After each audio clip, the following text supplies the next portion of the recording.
එලෝ අම්මේ අපි පිටත් වෙන්න හදන්නේ. පුතේ දැන් දෙන්නේ. මෙච්චර රාවුනේ ඇයි? එහෙනම් හෙට උදේට එන්න. දැන් එන්න එපා පුතේ. වැඩ තිබුණා අම්මේ. අපි හෙමින් එන්නම්. ඒ වුණාට පුතේ මෙච්චර රෑ එන්න එපා.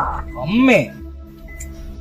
හරි එහෙනම් පරිස්සමින් එන්නකෝ. පුතාලා දන්නවනේ ඔය පාර ගැන. මොනම හේතුවකටවත් වාහනේ නම් නවත්තන්න එපා. හරි අම්මේ අපි එනවා. මං තියනවා. ඇයි අනේ අම්මට එහෙම සැරෙන් කතා කරේ? හව් එයාට දුක හිතෙන්නේ නැති. මන් දන්නේ නැද්දනේ අපේ ගෙදරට යන පාර ගැන. අම්මා ඔය බයට කියවන්නේ. හැමදාම ඉතින් අපි ගෙදරට යද්දි ඔය බණේ කියවනවනේ. කෝ කවදාවත් අපිට කරදරයක් වෙලා තියෙනවද? හරි එහෙනම් පරිස්සමෙන් යන්කෝ.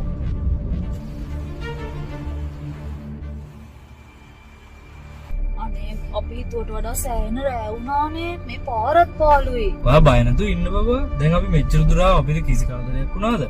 ඔයාලගේ බොරු මනස්ගතන්නේ.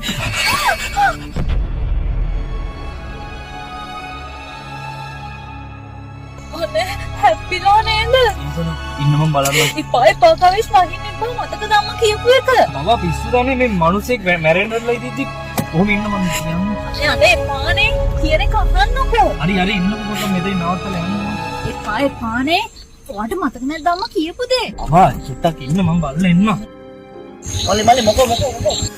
අර බලන්නකෝ අර බයිකෙන් කාව මිනිස්සෙක් නැතුව අර අපි මේ කාර් තියාගෙන මේ මිනිස්සුන්ට උදව් කරේ ඉතින්. මාව ලෙස්සල වැටුණා අයියේ.